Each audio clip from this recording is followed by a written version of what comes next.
Hello, I'm Dr. Laura Murillo. Thank you so much for joining us. We've got a phenomenal guest. We've worked with him for many years in a variety of capacities. Specifically today, he's going to talk to you about his new business that's here to support entrepreneurs. Timothy? Thank you very much for having me. Yeah, I've worked with you for many years when I was the director of the Small Business Administration. Now I've retired from that, and I've got a little company called Competitive Edge.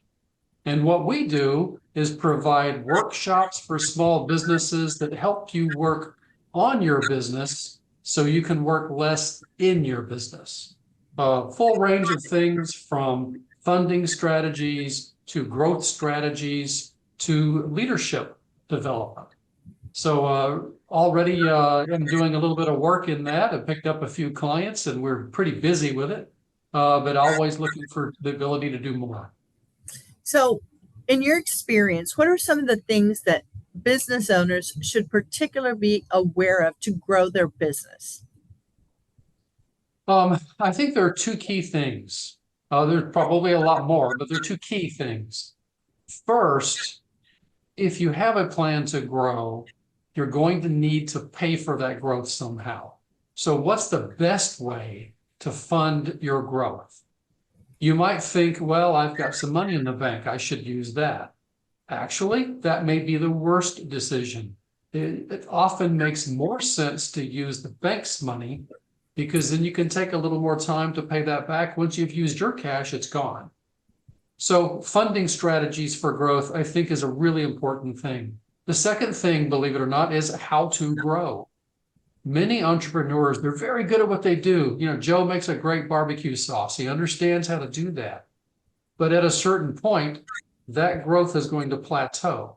So now how do you take the organic abilities that Joe has got in his company, and how do you expand that into maybe some other market segments or some other products that could allow Joe to grow quicker and more reliably? So, one of the things that I know is a big topic of conversation, whether it's at Joe's barbecue place or at the executive level, hard time recruiting and retaining employees. I think Exactly. COVID has changed a lot. Remote working has changed a lot. What would you say to entrepreneurs who are struggling to find talent and retain them? I think it's really important to remember that even though we all need money, most of us don't work only for money. So while it's important that you pay a competitive wage, it's perhaps more important that you provide an environment that your employees thrive in. So that differs by the business. In some cases, it could be that you allow them to work remotely from your office. In other cases, it could be something as simple as you reimburse tuition.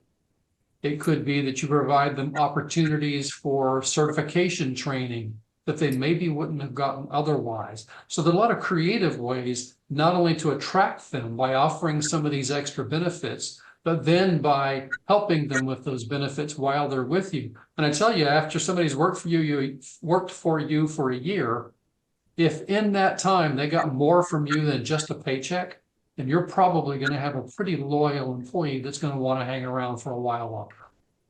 So, before we wrap up, anything that you'd like to share with entrepreneurs?